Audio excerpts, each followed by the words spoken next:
You are listening to Mining Stock Education, where you'll learn from the top leaders in the natural resource sector and uncover quality mining investment opportunities. The highlight is obviously the 6 meters of 11.5 grams per ton outside of the known resource. Personally, I take that result and then I put it together with the B1 step-out hole that we hit structure at 660 meters away from the deposit down-plunge. And we put that news out a couple of weeks ago. To us, that demonstrates and confirms the high quality of the deposit that we have at Eau Claire, and really goes a long way to support the goal of increasing the scale of the potential mining situation here. Thank you for tuning in to Mining Stock Education. I'm your host, Bill Powers, and in today's show, we are going to be getting an update from Fury Gold Mines. If you're not familiar with Fury, I've done several interviews with Fury's management as well as the team over at Oren. We've been covering this management team for about 2.5 years. Fury is the resultant company from Oren Resources, and they're developing 3 quality projects in Canada. And when Ivan Bebek, the chairman, had the vision for Fury, he talked about how it wasn't just to have development projects that moved along slowly, but rather it was to have development projects that would quickly expand the resource onto production, hopefully by 2025. So that's just a little bit of a refresher of what the goals of Fury is.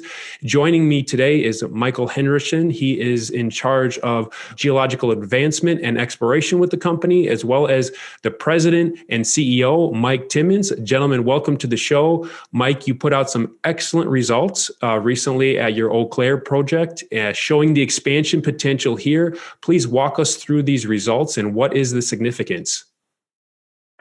Thank you, Bill, and thank you for having us. You're right. We recently put out some news on the first 5 holes of the deposit drilling at our Eau Claire project in the James Bay region of Quebec. And as Mike is obviously going to share with us, further in the interview, this isn't your typical infill program. And what we're focused on is adding ounces around the current resource by drilling adjacent to the mining blocks that that East Main had in the PEA, and or stitching together some of these outlier blocks in the lowest eastern margin of the resource. The highlight is obviously the 6 meters of 11.5 grams per ton outside of the known resource. Personally, I take that result and then I put it together with the B1 step-out hole that we hit structure at 660 meters away from the deposit down-plunge. And we put that news out a couple of weeks ago. To us, that demonstrates and confirms the high quality of the deposit that we have at Eau Claire, and really goes a long way to support the goal of increasing the scale of the potential mining situation here, back to your point. Michael Henrichsen, are any surprises here with these results, or are these in line with your expectations? No, I mean, I think, obviously we were happy with the widths of 6 meters of 11.5. That was nice to see for sure. But obviously it's behaving very well. And when I say by behaving, I mean, gold deposits can be very erratic. For us, we came in, we drilled these 5 holes. We increased the overall footprint of the resource because we were drilling outside of those resource blocks. And ultimately, when you go back and you look at 270,000 meters through a deposit, you can statistically say, what it should be doing. And it did precisely that, if not a little bit better. So we know we're in a good part of the deposit. We know that it's going to behave very well. Even when we did do one infill hole, we saw good continuity of mineralization. So our confidence levels are growing, but more importantly, our confidence levels in the actual resource expanding are growing. Right, and we just expect to continue to do this over the next several months. And how do these results affect the future expansion drilling that you had planned? Are you just going to go as you planned, or are you reinterpreting that as a result of this? Yeah, certainly reinterpreting. I think that's fair to say. I mean, ultimately, when you start hitting good gold grades outside of your known resource, you want to keep doing that, right? And so we've adjusted our plan to basically not drill within any defined resource blocks, just drill outside of them, get as big as footprint as possible on the deposit as soon as we can. And also, when you look at that down plunge extension as well, that Mike was talking about, our confidence levels now that we're drilling, nice holes right on the fringe of the resource, sure looks good to continue down plunge immediately, right? So we're rejigging things in our minds, but from a technical perspective, we're very happy with what we're seeing right now. When would we expect an updated resource as a result of the ongoing program? About 18 months from now, or what are we looking at? Mike, I'll take a stab at it. I mean, I think ultimately when you put out a new resource, you want to really kind of understand the dimensions of what you're dealing with, right? And because we're in this sort of zone of growth and exploration, sort of really depends on what the drill bit does. I mean, for instance, if a kilometer away, all of a sudden we're stepping and we're hitting, that's going to mean a lot of drilling for us to do, and that's a good problem to have, obviously. But that would obviously, probably delay your resource updated resource a bit. That's a problem I hope that we have, right? Ultimately, when we put a new resource out, we want to really be showing, hey, this thing's going to get much bigger. So hard to put a timeline on it. It's drill result dependent. But Mike, comments from your side? I would echo that. I was going to say it's going to take 2 or 3 campaigns, right? And that'll be resource or results dependent. Right. So I'm thinking, end of next year at the earliest, likely the following year. And then on the heels of that, perhaps new economic studies, if the goal is still production in 2025?